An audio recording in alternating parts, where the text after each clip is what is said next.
Lord, this is the second part of our subject on marriage, marital fix. And we're talking about forgiveness today. Let me say something to you. The number one person that will offend you in the world is your wife, your husband. Because that's the person with whom you spend most of the time. So you're going to see the fault of your spouse more than the fault of your boss, more than the fault of other people. Because you spend most of your time with your spouse. But let me say something to you. Without forgiveness, it is not going to be possible for you to have a good marriage. Now, the question is not why does he or she offend me? Or why does he or she continue to do what I don't like? The fact that he or she got married to you does not mean she's going to stop being the person he or she was before you came into their life. So marriage does not change a person. Marriage reveals a person.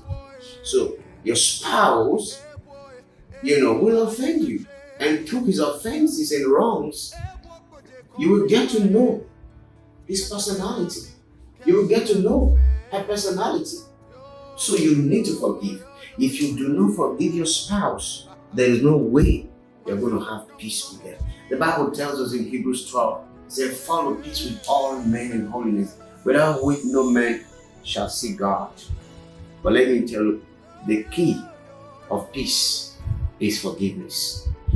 If you want to have peace with people, don't ask this question, why are they offending me? Or why have they offended me? Or why do they always offend me? And that is not the question.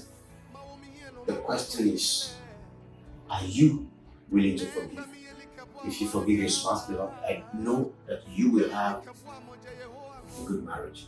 There might not be a perfect marriage, but I believe there is a good marriage. And you need to forgive your spouse for your marriage to be good.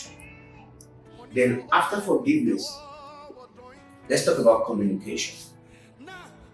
That's the second, another vital aspect of marriage.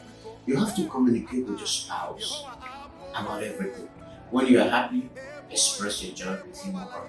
And even when you are sad or crossed, still find the love, the strength to communicate. Because communication is the glue of marriage.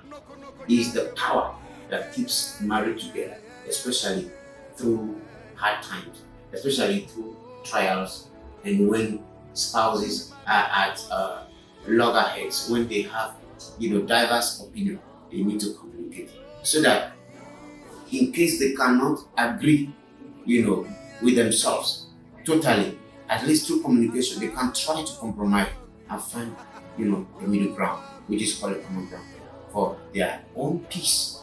So I bless you today also. I pray that this message you have received will change your life. Your marriage will be good. If you are hearing right now and you are believing God for a life partner, you are believing God for a spouse, receive the grace through this message to find it.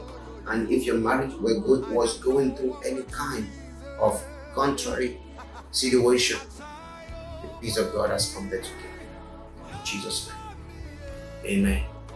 God bless you. And you are the best. Shalom.